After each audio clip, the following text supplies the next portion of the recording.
Miami in conversation, I met with some folks that wanted vacation. At Miami in conversation, I met with some folks that wanted vacation. They were searching for tranquility, where they can relax and take it easy.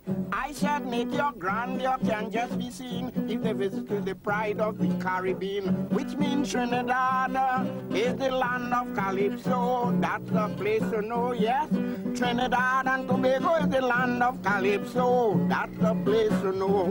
From the time you approach Port of Spain, a photographic dream you can always attain. Lovely valleys scattered all around, with mountains standing in the background. A cosmopolitan population with no racial discrimination. Certain taxis are waiting to take you to the wonders of Labrador Beach Lake, which means Trinidad.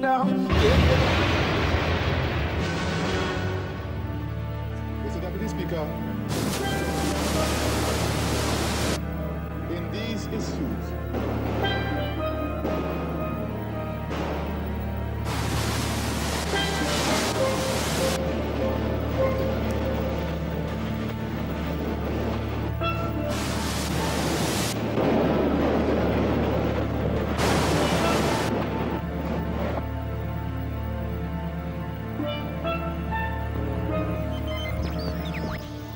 At 6 p.m. this afternoon, the government of Trinidad and Tobago was overthrown. The Prime Minister and members of the cabinet are under arrest. We are asking everybody to remain calm. The revolutionary forces are commanded to control the streets. There shall be no looting.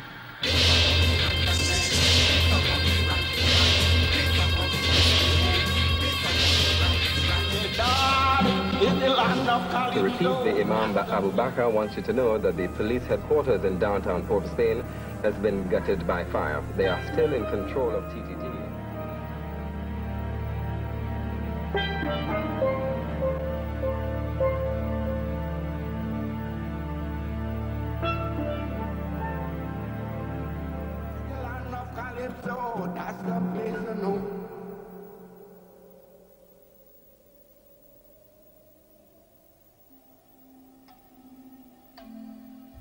The Red House, Parliament, July 27th, 1991. The first anniversary of the attempted coup by the Jamaat al Muslimeen. In remembrance, candles and diyas are lit. But exactly what is being remembered? A triumph for democracy? The government erects an eternal flame. But will it merely dazzle people into thinking something has been done? Blind us from seeing why the coup happened?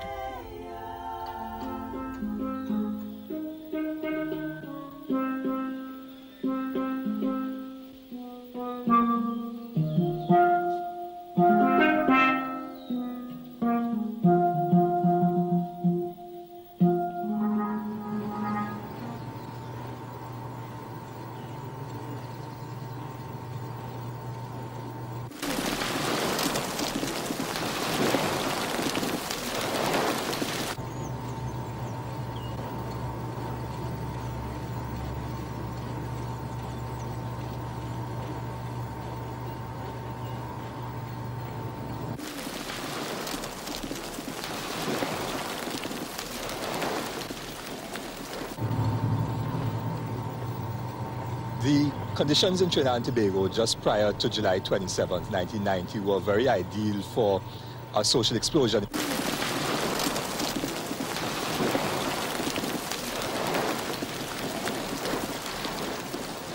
If you look at the Trinidad and Tobago in the late 1970s, of course, we had a huge oil boom with the increase in prices of oil, which is our primary export. And that price of oil fell drastically in the 1980s. That, coupled with the fall in actual oil production locally, caused our economy to go into a dramatic decline. Well, the people in Trinidad and Tobago had a lot of tension long before this coup occurred. The looting that took place and the anarchy and so on, that to a certain extent, was a manifestation of certain underlying frustration. We also had a very large fall in the real incomes of people. 25 to 30% of people's incomes were lost. So that there were conditions of poverty and so on. In addition, you had a political fallout with the change of government in 1986, people's hopes and aspirations were very, very high for something new to happen in the country. Instead, the ruling party split, and therefore people's hopes and aspirations were dashed. And on top of that, the IMF, World Bank, structural adjustment, economic problems aggravated the economic difficulties of the poor in particular.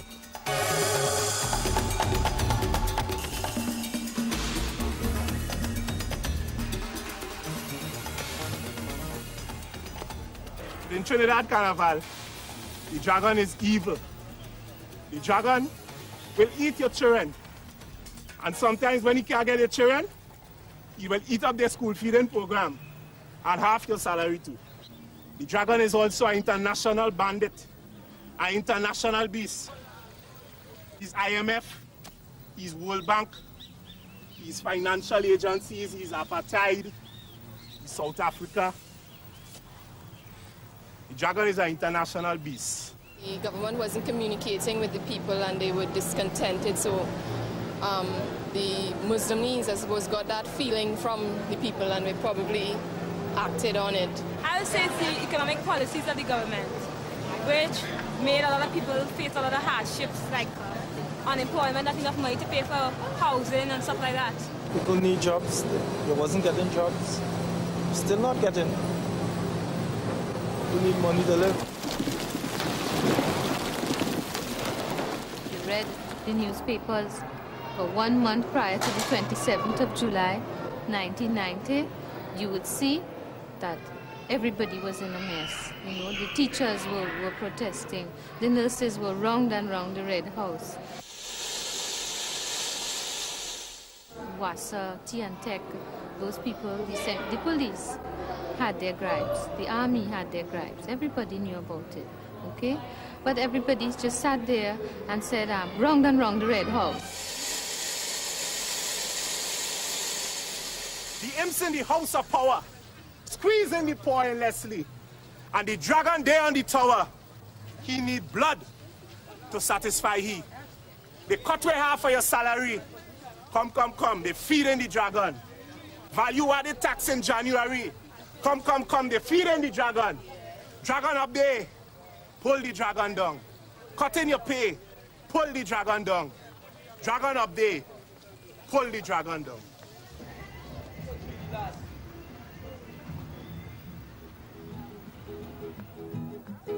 I'm not saying I'm sorry for Robbie. I'm not saying that he should be dead. But you in Begonia, take it easy. Meditate, brother, check your head. In every rum shop, every street corner, Robbie is your biggest blunder. Is all you psych up Abu Bakr to pass out the Prime Minister. But when the bell ring, all you stay far. All you didn't support Abu Bakr.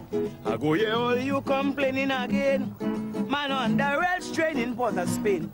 School books so high, your salary so low. You could hardly pay to come and hear Kaiso. So get conscious, brother and sister. Say a prayer for Abu Bakr. Well, July 27th was a attempted coup in Trinidad Tobago, and it had mixed feelings for many people.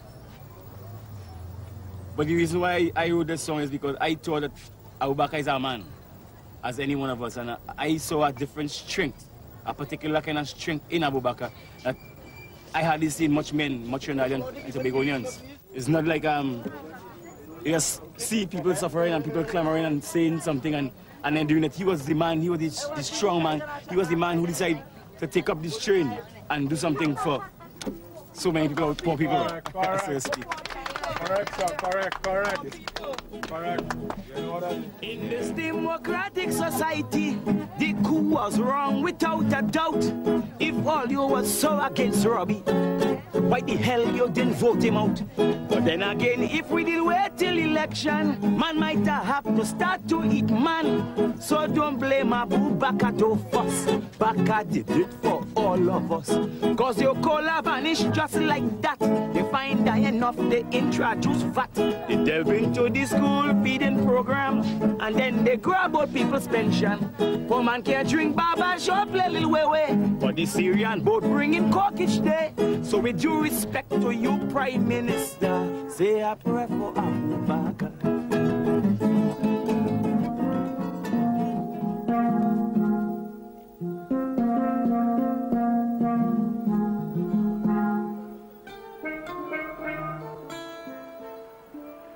Islam came to Trinidad and Tobago via two routes. With the arrival of East Indian indentured labourers in the latter half of the 19th century, and with the rise of black consciousness movements in the 1960s and 70s, when many within the African diaspora began to identify their roots with Islam, a religion that they felt had been taken from them during slavery by Christian Europeans. So emerged the Jamaat al Muslimeen.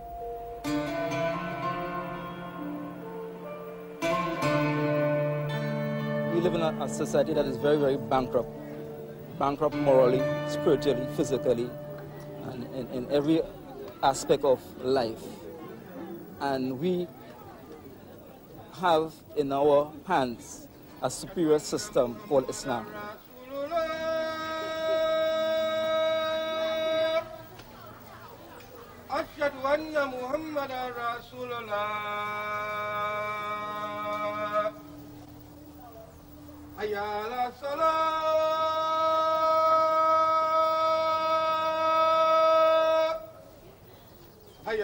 Who makes the decision in the universe? Isn't it not your creator? Where is the Prime Minister tonight to address the nation? Where is he? God has removed him.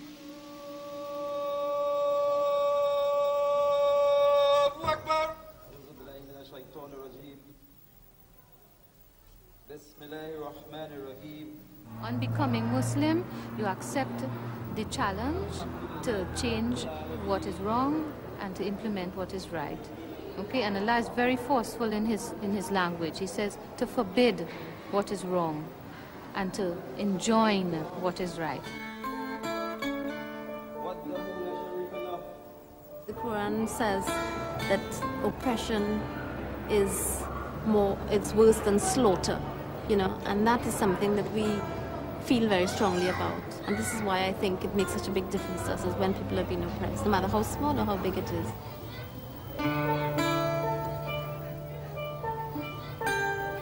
The Jamaat has always spoken out against the ills of the society.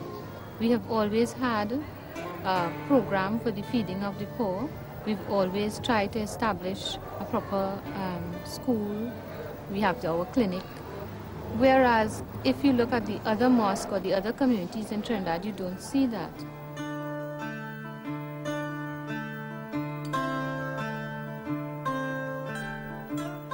While we look at things from a point of view of developing in the community in a way that people will understand you by way of education, the Jamaat al Muslimeen were merely activists, you would say.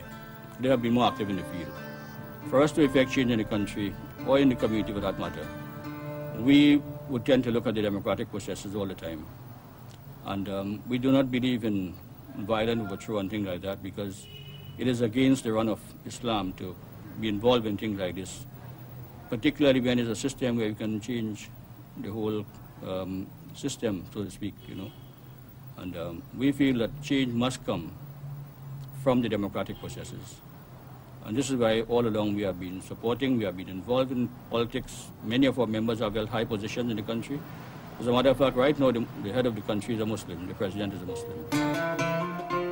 If the Jamaat hadn't done something, well, somebody else probably would have done something about that. And we always seem to have the bad name, but so what? Nevertheless, we feel that it was something that had to be done. And I'm not saying the mannerism, that's a different story, but I'm just saying that there was definitely a need for a change in the situation. July 27th started a purification process that was totally necessary. My Imam says that if my birth can't come naturally because of whatever reasons, then I'll have to have a section. So maybe we had a cesarean section, you know? Yes. But I think after a year, having gone through such an operation myself, we are well healed and ready to get going. You know, that baby is alive and kicking, and it needs to grow. And it needs to grow in a new environment.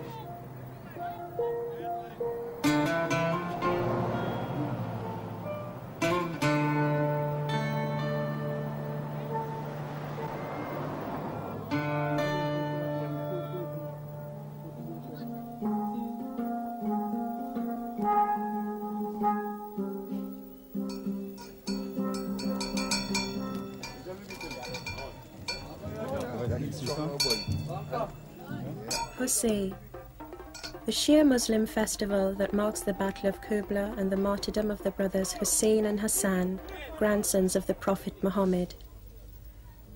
Those who beat the tassa are no longer solely the descendants of Muhammad, but the descendants from a variety of religious traditions. Those who build the tazia may also build costumes for carnival.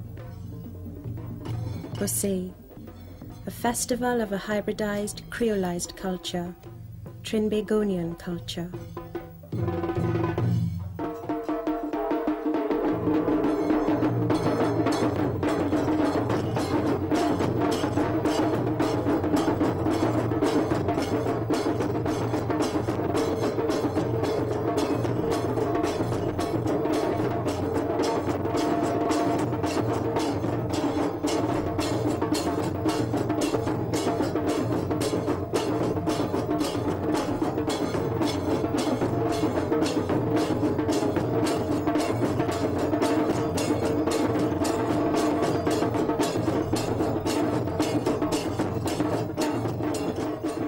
If you look at communities where people live, Indians and Africans together, they have no difficulty. Where people work, they have no real difficulties. The problem of disunity are problems that are introduced by the politicians and by the elite in order to divide the population in the interest and for the agenda of the politicians and of the elite. I think our people have demonstrated many times that they want to come together. They do it in very simple ways, whether it be coming around football or cricket, whether it be around the festivals and cultural activity of our country, or on other issues of struggle and so on. They come together at those moments. This is a gift we have. Even at carnival time, again, coming back to it, you would see them getting together regardless of creed and race. And this is the only hope we have. Many times our brothers and sisters from America would come to us. And you know, whilst here we are called black Muslims like them, the struggle that they have, we don't have. I am not segregated against because I am of African descent, although I think I'm a Trinidadian, that's it, I'm neither one or the next. But they are segregated against because they are black. Slowly the people are getting together, the blacks, the Indians, the whites. Politics today seems to be a lot of racial conflict in politics. And I don't think that is the way to go at all. Everyone's so mixed up over here. I guess, yeah, it's better to have a government that represents all the races.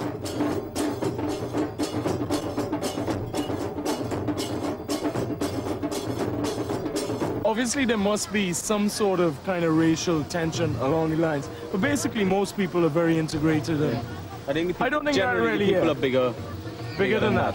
I know that some people still have their old things about where they think, well, the white man is still better and this type of thing. But I feel that in my generation, there's little of it.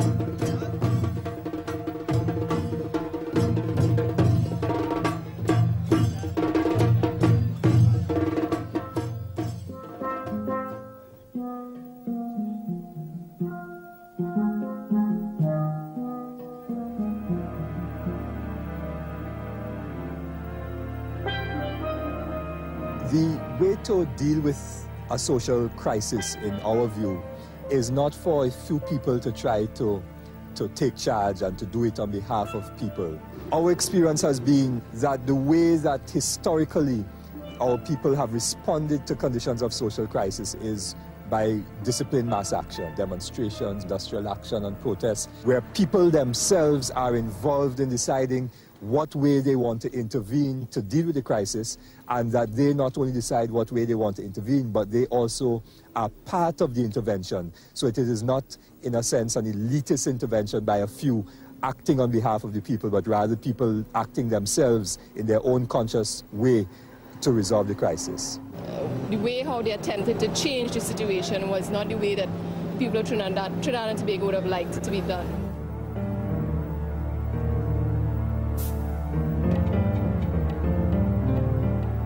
It's the first time in my life that I've seen so different people of so ethnic background come together.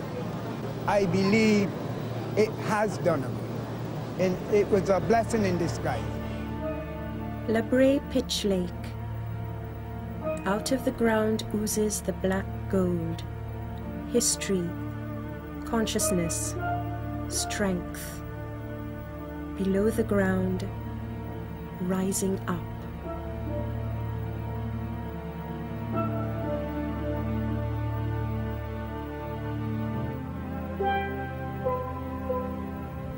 Above the ground, the forest.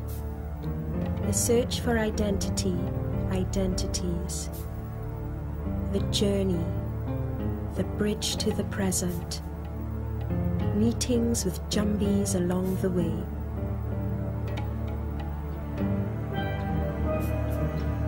Below the ground, above the ground. In between, the meeting point of nationhood.